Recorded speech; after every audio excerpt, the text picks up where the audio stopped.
I was performing in domestic cricket. They didn't take it seriously until I went outside in a big league, performed in that league, did decently in the IPL as well. And then it's like, wow, you know, we really have to back this guy. And, you know, things changed from there. And then being in the national team, I was also realistic enough to know that Imi is the king. You know, he's the #1 spinner. Once he was, once he had moved on, the way I was able to just seamlessly take the role of the wicket taker and, you know, find success and go on to be #1 in the world was because I stayed motivated, and I wasn't like, I understood why I wasn't playing, you know, at that point until Imi was playing.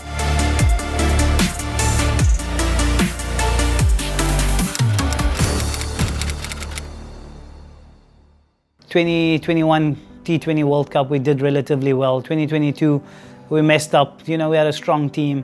2023 ODI World Cup in India, we got to the semi-finals. 2024 World Cup final, of course, again, lost the game we shouldn't have lost.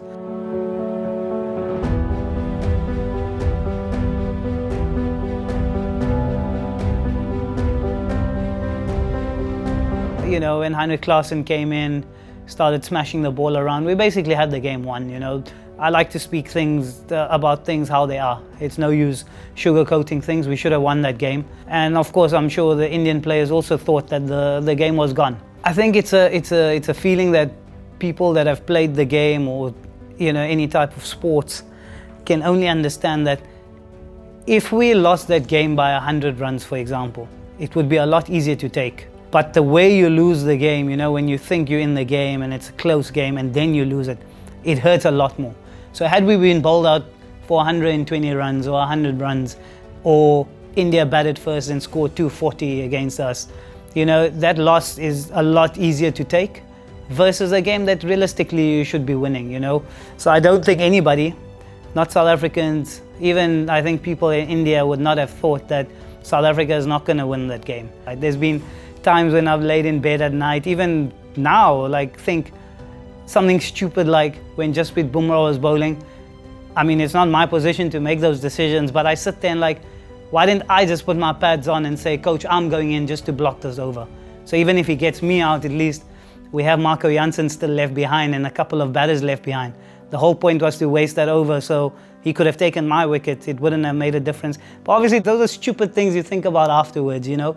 But the game's played in the present, and in the present, we weren't good enough. That's my truth. We should have won the game, we lost it. So what now? Go and try and win the next one.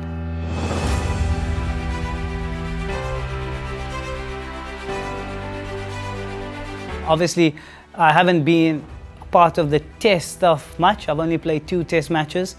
But you know, even though it was a World Test Championship win, I'm sure it goes for a lot of ex-players, but the emotions that I was feeling was also like, how do I put it, like just that joy that finally we did it. Obviously I did nothing. I played no part in it. But I think just that happiness that I'm part of a group of players from South Africa that have gone to countless World Cups to try and win a World Cup, and we failed, you know, and finally these boys have done it and they've won a trophy for the country. So that happiness, I can't explain it, like, you know, just watching that, because I feel like I've failed. You know, I've tried over and over and I've failed to win a World Cup trophy or win a world trophy for the country. And just seeing the boys going there and winning it against Australia, who's a strong team and they're serial winners, that was just an amazing feeling. It just almost felt like that was like for all of us. But it will also be unfair because we did nothing. It's all for them. You know, the guys, the coaching staff and the management that have taken part over the 2 years, this trophy is theirs. But for me watching it was just like, geez, you know, like I've tried and failed, but I'm so happy that these guys have gone out there and they've won it.